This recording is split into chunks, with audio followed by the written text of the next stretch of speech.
India does not export beef. We don't allow export of any of these or any Kara beef or buffalo which is exported. In fact, it is completely prohibited to export the bull, calf or the cow. We do not export.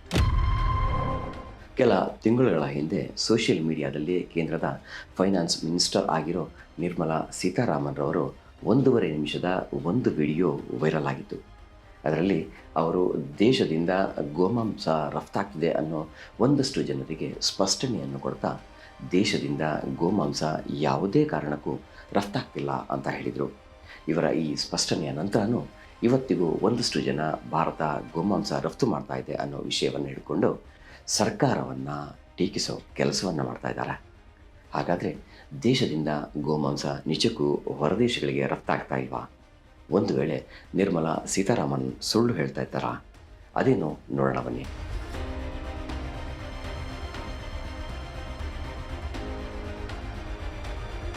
ವಿಶ್ವದಲ್ಲಿ ಅತಿ ಹೆಚ್ಚು beef ರಫ್ತು ಮಾಡ್ತಿರೋ 4 ದೇಶಗಳಾದ America, Australia ಮತ್ತು Brazil ಜೊತೆಗೆ ಭಾರತವೂ ಸಹ ಒಂದಾಗಿದೆ. ಸದ್ಯಕ್ಕೆ ಭಾರತ ಗೋಮಾಂಸ ರಫ್ತಿನಲ್ಲಿ 2ನೇ ಸ್ಥಾನದಲ್ಲಿದೆ. ಆದರೆ ಸರ್ಕಾರ ಹೇಳೋದೇ ಬೇರೆ. Does not export beef.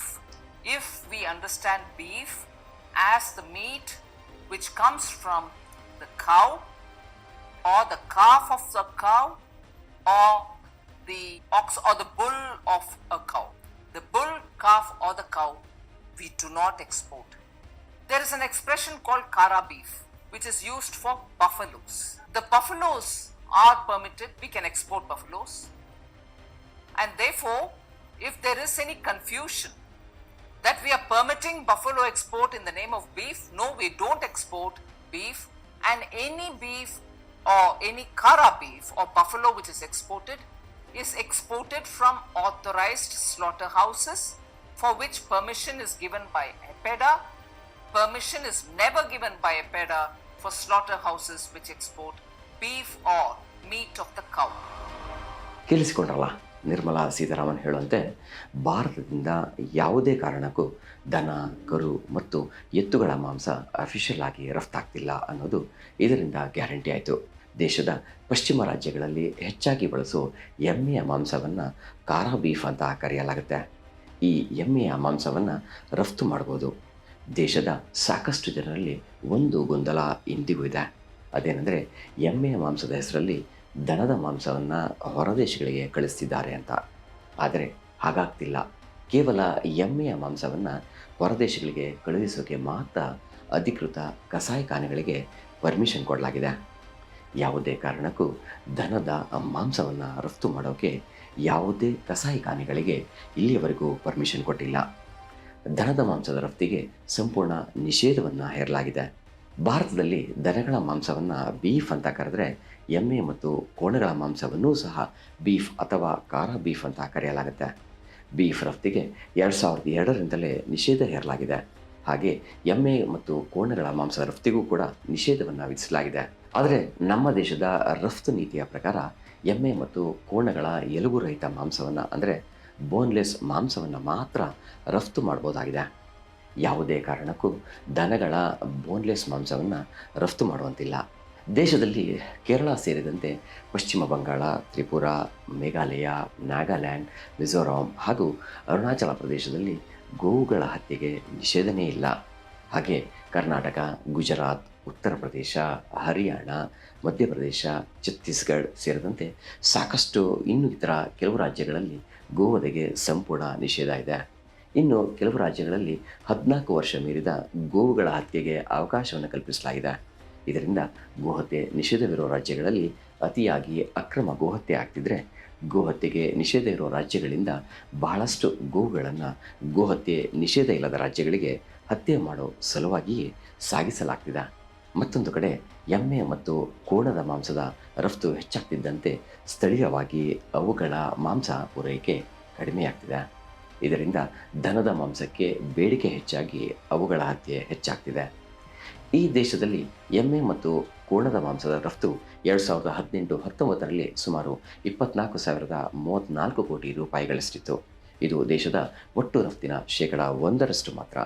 ಈ ಅಂಕಿಅಂಶದಿಂದ ಸ್ಪಷ್ಟವಾಗೋದೇನೆಂದರೆ, ಎಮ್ಮೆ ಮತ್ತು ಕೋಣದ ಮಾಂಸದ ರಫ್ತು ನಿಷೇಧವಾದರೆ ದೇಶದ ಆರ್ಥಿಕತೆಗೆ ಅಂತಹ ಯಾವುದೇ ತೊಂದರೆಯಾಗೋದಿಲ್ಲ ಅನ್ನೋದು.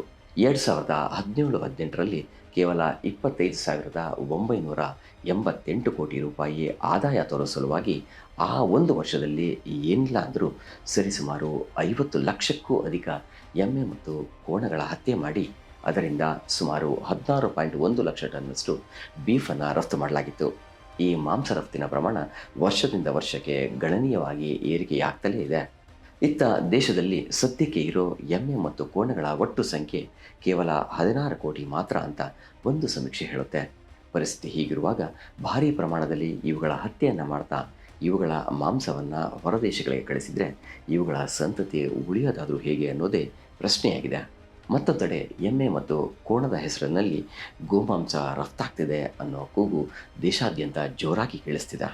ಇದಕ್ಕೆ ಸಾಕ್ಷಿ ಅನ್ನುವಂತೆ ಎಮ್ಮೆ ಮತ್ತು ಕೋಣದ ಹೆಸರಿನಲ್ಲಿ ದನದ ಮಾಂಸವನ್ನು ರಫ್ತು ಮಾಡೋ ದೊಡ್ಡ ಜಾಲವೇ ಈ ದೇಶದಲ್ಲಿ ಸಕ್ರಿಯವಾಗಿರೋದು ಬೆಳಕಿಗೆ ಬಂದಿದೆ. ದೇಶಾದ್ಯಂತ ಬೀಫ್ ರಫ್ತನ್ನು ಕೇವಲ 2 ತಿಂಗಳುಗಳ ಕಾಲ ತಪಾಸಣೆ ಮಾಡಿದಾಗ ಬಿಹಾರ, ಕರ್ನಾಟಕ, ಮಹಾರಾಷ್ಟ್ರ, ತೆಲಂಗಾಣ ಮತ್ತು ಜಾರ್ಖಂಡ್ನಲ್ಲಿ ಸುಮಾರು 16 ಕೋಟಿ ರೂಪಾಯಿ ಮೌಲ್ಯದ 1,011 ಟನ್ನಷ್ಟು ಕಾರಾ ಬೀಫ್ ಹೆಸರಲ್ಲಿ ಗೋಮಾಂಸ ರಫ್ತು ಮಾಡಿದ್ದು ತನಿಖೆಯಿಂದ ತಿಳಿದು ಬಂದಿದೆ. ಇದೆಲ್ಲದರೊಂದಿಗೆ ದನದ ಮಾಂಸವನ್ನು ಎಮ್ಮೆಯ ಮಾಂಸ ಅಂತ ಹೇಳಿ ನಮ್ಮ ರಾಜ್ಯದಿಂದ ಬಹು ದೊಡ್ಡ ಪ್ರಮಾಣದಲ್ಲಿ ಗೋವಾ ಮತ್ತು ಹೈದರಾಬಾದಿಗೆ ಇಲ್ಲಿಂದ ಪ್ರತಿನಿತ್ಯ ಸಾವಿರಾರು kg ಸಾಗಾಟವಾಗ್ತಿದೆ. ಅದು ಅಲ್ಲಿಂದ ಆನಂತರ ಹೊರದೇಶಕ್ಕೆ ಕಾರಾ ಬೀಫ್ ಹೆಸರಲ್ಲಿ ರಫ್ತಾಗ್ತಿದೆ. ಇದರಿಂದ ಸ್ಪಷ್ಟವಾಗೋದೇನೆಂದರೆ, ಈ ದೇಶದಲ್ಲಿ ಬಹಳಷ್ಟು ಪ್ರಮಾಣದ ಗೋಮಾಂಸ ಎಮ್ಮೆ ಮತ್ತು ಕೋಣದ ಮಾಂಸದ ಹೆಸರಿನಲ್ಲಿ ರಫ್ತಾಗ್ತಿದೆ ಅನ್ನೋದು. ಮತ್ತೊಂದೆಡೆ ಬೀಫ್ ರಫ್ತು ಬ್ಯಾನ್ ಆದರೆ ಚರ್ಮೋದ್ಯಮ ಸೇರಿದಂತೆ ಇತರ ಉತ್ಪನ್ನಗಳ ಮಾರುಕಟ್ಟೆಗೆ ಬಹುದೊಡ್ಡ ಹೊಡೆತ ಬೀಳುತ್ತೆ ಅಂತ ಹೇಳಲಾಗ್ತಿದೆ. ಈ ದೇಶದಿಂದ ಎಮ್ಮೆ ಮತ್ತು ಕೋಣಗಳನ್ನು ರಫ್ತು ಮಾಡ್ತಿಲ್ಲ, ಅವುಗಳ ಮಾಂಸವನ್ನು ಮಾತ್ರ ಅನ್ನೋದು ಗಮನದಲ್ಲಿಟ್ಕೊಳ್ಬೇಕು. ಹೀಗಾಗಿ ಇವುಗಳ ಸಕ್ರಮ ಹತ್ಯೆ ಇಲ್ಲೇ ಆಗ್ತಿದೆ.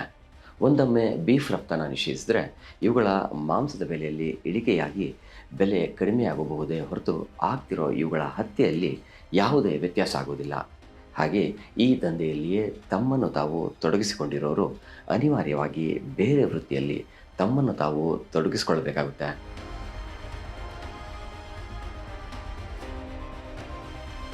ಮುಂದಿನ ಎಪಿಸೋಡ್ನಲ್ಲಿ ಮತ್ತೊಂದು ಗೋ ಸಂಬಂಧಿ ವಿಚಾರದೊಂದಿಗೆ ನಿಮ್ಮ ಮುಂದೆ ಭೇಟಿಯಾಗ್ತೀನಿ. ನಮಸ್ಕಾರ.